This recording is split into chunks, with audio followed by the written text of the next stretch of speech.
It started in whispers, a strange illness that seemed more like a science fiction plot than real life. In late 2016, U.S. diplomats and CIA officers stationed in Havana, Cuba, began reporting bizarre symptoms: headaches, dizziness, sudden nausea. Some experienced intense ear pain or pressure in the skull. Others described a high-pitched, screeching sound heard only by them, followed by loss of balance or even temporary paralysis. Initially, their complaints were dismissed as stress or perhaps food poisoning, but as more and more cases appeared, something became clear. This was no ordinary illness. The U.S. government launched an investigation. Soon, nearly 24 people had been affected. Then, the number grew. Diplomats had to be flown back to the U.S. for treatment. The term Havana Syndrome was born, and with it, a storm of controversy. Was this some kind of directed energy attack?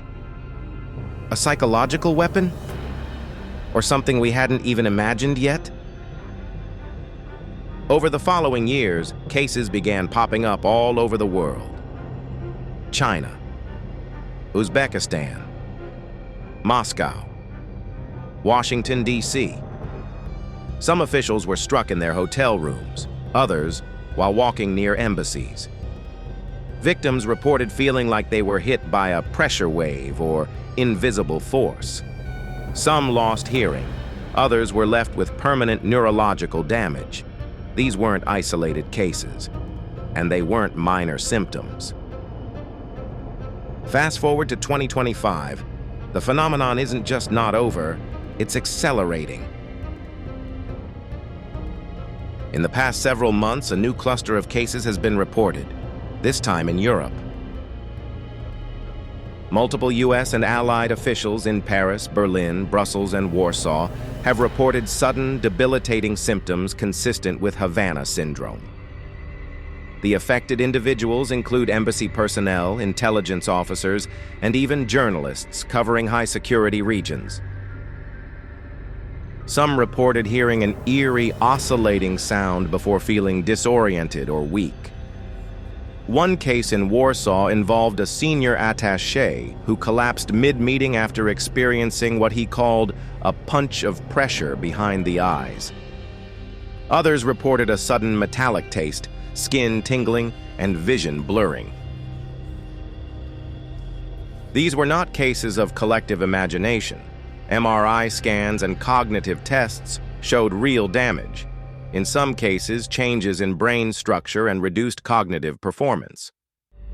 The victims were evacuated, the embassies went silent, and the investigations began.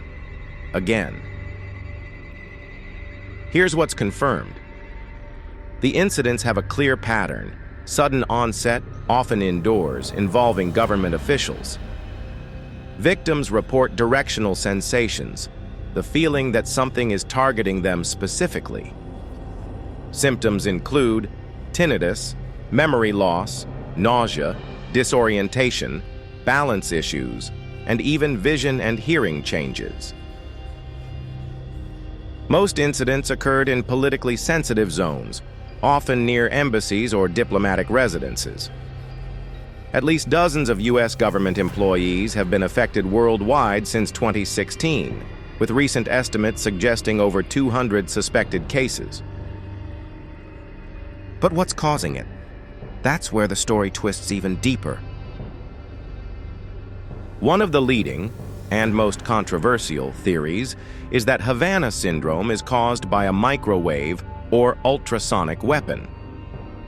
These devices could, in theory, focus energy at a distance to cause inner ear damage or disrupt neural function. In 2020, a U.S. National Academy's report concluded that directed pulsed radio frequency energy was the most plausible cause for the symptoms. Some believe these weapons could be carried in vehicles, placed near embassies, or even mounted on drones. But no device has ever been captured. No government has claimed responsibility. and such a weapon remains theoretical, at least in the public sphere. Skeptics argue this could be a mass psychogenic illness, essentially a psychological reaction that spreads through suggestion, anxiety, and stress.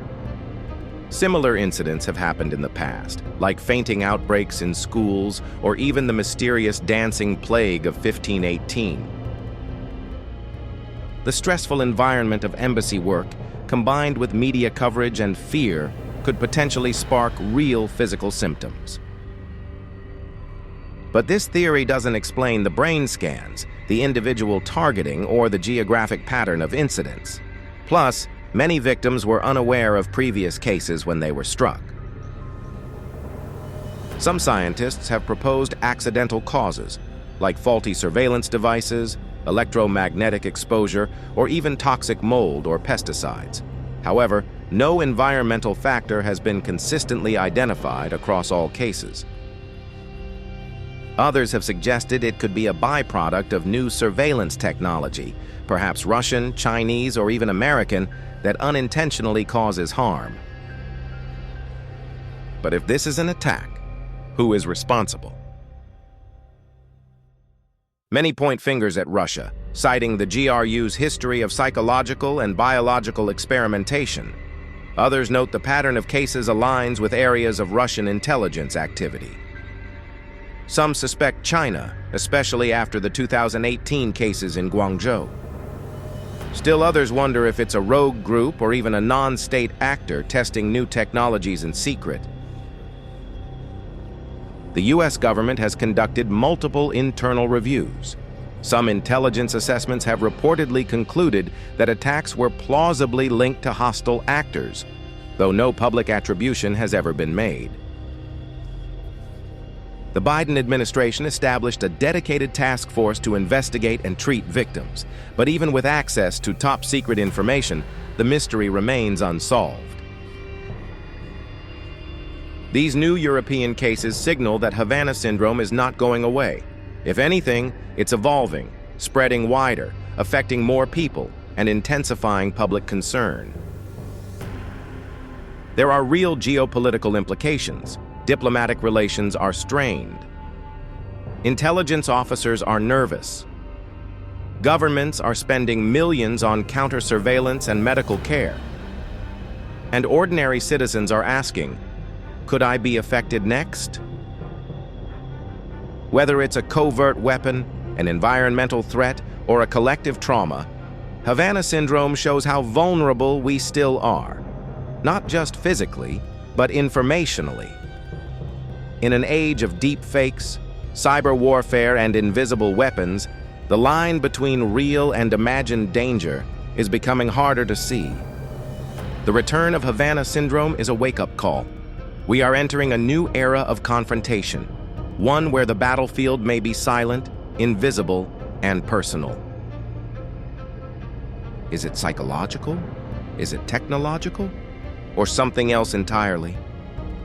The truth is, we still don't know, and that might be the scariest part. What do you think is behind Havana Syndrome? Comment below with your theory. We're reading every single one.